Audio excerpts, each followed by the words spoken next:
এটা হলো কুয়েতের পাসপোর্ট। এই পাসপোর্টটা এতটাই দামি যে আপনি যখন কোনো দেশে যাবেন, ইউরোপ বলেন বা যে কোনো দেশে আপনি যাবেন, এয়ারপোর্টে যাবেন, সেখান থেকে আপনার ভিসা লাগিয়ে আপনার টিকিট দেওয়া হবে। তাহলে ভাবেন এটা কতটা দামি এই পাসপোর্টটা। আসলে যে কুয়েতটা ছিল একটা দ্বীপ, যদি কেউ গুগল ট্রান্সলেশন করে বা গুগলে সার্চ দিয়ে কুয়েতের আগে যে জীবন ছিল বা যে দেশটা ছিল সেটা ডিটেলস পড়ে, তাহলে সে বুঝতে পারবে যে কুয়েত কি ছিল আগে। সেখান থেকে এই দেশটা এত উন্নত কেন। আসলে একটা দেশ যখন উন্নত হয় তখন পাসপোর্ট এবং টাকার উপরে নির্ভর করে, টাকার মূল্য এবং পাসপোর্টের মূল্য। আসলে এই পাসপোর্ট গুলো যখন আপনি কোনো দেশে যাবেন, এয়ারপোর্টে গেলেই এনি টাইম আপনার জন্য সবসময় রাস্তা আলাদা। এনি টাইম যে কোনো দেশে ভিসা পাবেন। কেন পাবেন আমি একটা কথা বলি, যে বাইরের কান্ট্রি গুলো মনে করে যে কুয়েতের নাগরিক কখনো বাইরের দেশে থাকবে না, কারণ সেই দেশটা অনেক উন্নত এবং সে দেশের টাকার মানটা পৃথিবীর সব থেকে বেশি, সেহেতু সে অন্য কোনো রাষ্ট্রে থাকার কোনো হিসাবই আসে না। এবার টাকার মানের কথা বলি, টাকার মান কিভাবে হয়। আসলে একটা দেশ যখন এগিয়ে যায় তখনই সেই দেশের টাকার মানটাও বাড়ে। মেন কথা কি, আপনি যে কোনো দেশের দুর্নীতি মুক্ত করতে পারবেন তখনই সেই দেশটা এগোতে থাকবে প্রতিনিয়ত।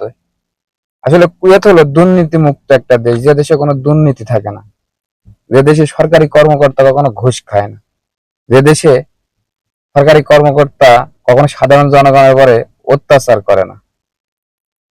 এই জন্য তারা ধীরে ধীরে উন্নত দিকে যায়।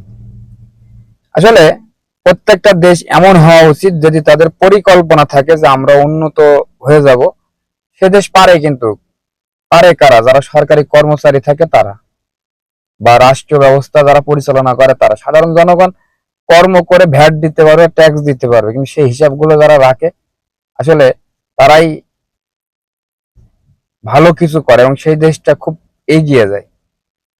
আসলে দ্বীপ থেকে যখন একটা দেশ সারা বিশ্বের ভিতরে টাকার মান নিয়ে চলে আসতে পারে, সেখানে একটা সবুজ শ্যামল দেশ যেখানে কৃষি ব্যবস্থাপনা খুব ভালো, বাংলাদেশ, সেই দেশটা কেন পারে না? সেখানে সেই দেশটা হলো দুর্নীতি, এই জন্য পারে না। হয়তোবা কেউ অতি সহজে সত্য কথা বলতে পারে না, কিন্তু এটাই সত্য কথা। যে কুয়েত আগে সাগর থেকে মাছ ধরে সাগর পাড়েই বসে পড়ে পুড়িয়ে খেয়ে জীবনযাপন করতো, সেই দেশ আজ অল পৃথিবীর ভিতরে টাকার মূল্য বেশি। হ্যাঁ, অনেক মানুষ বলতে পারো ওরা তো তেলের খনি পেয়েছে, ওরা কেন হবে না। আমার কথা, সেম টু সেম হওয়ার দরকার নেই, কিন্তু কাছাকাছি তো আসবে। আসলে দুর্নীতি মুক্ত হলে কাছাকাছি আসতে বেশি সময় লাগে না। আসলে ছোট করে কোন দেশকে আমি কোনো কথা বলতে চাচ্ছি না, শুধু এতটুকু বলতে চাচ্ছি যে দেখেন, পার্শ্ববর্তী দেশ বলেন বা দূরের দেশ বলেন, বা আমরা যারা বাংলাদেশ থেকে প্রবাসে এসে কর্ম করি সেসব দেশ বলেন, যেটাই বলেন না কেন, আমরা যেটাই কর্ম করতে যাই সেটা উন্নত বলেই তো কর্ম করতে যাই, না হলে তো কর্ম করতে যেতাম না সেখানে। তবে আমি একটা কথা বলি, দেখেন কুয়েতে কি এমন আছে যেখানে আমরা কর্ম করতে আসি? কৃষিক্ষেত্রে তেমন কোনো প্রভাব নেই, কোনো একটা কলকারখানা নেই বড় আকারে, তারপরেও আমরা সে দেশে আসি কেন? আসলে তাদের কামলা হতে বা তাদের সাথে কাজ করতে বা তাদের কথা মানতে। কিন্তু আমরা চাইলেও কিন্তু দুর্নীতি মুক্ত করে বাংলাদেশকে অনেক উপরে নিয়ে যেতে পারি। এখন একটা কথা বলতে পারেন, আপনি এত বড় বড় কথা বলছেন, আপনারা পারেন না। আসলে আমরা তো কিছু করতে পারি না। কেন পারি না? যারা সরকারের খাতায় বসে আছে, সরকারি কর্মচারী বা যারা তারা পারবে, আমরা কিভাবে পারবো? কিভাবে সম্ভব? আসলে কোনোভাবেই সম্ভব না।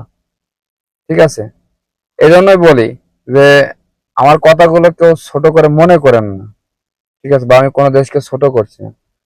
তবে সবাই ভালো থাকবেন, সুস্থ থাকবেন, এবং আমরাও চাই বাংলাদেশ একসময় এতটা উপরে উঠুক যে উপরে পাসপোর্ট এয়ারপোর্টে নিয়ে গেলেও আমরা সব দেশে ঢুকতে পারি এনি টাইম। আমরাও চাই এটা হোক, তাহলে আমাদের জন্য অনেক সুবিধা হবে। তো সবাই ভালো থাকবেন, সুস্থ থাকবেন, এবং প্রত্যেকটা প্রবাসীর জন্য দোয়া করবেন।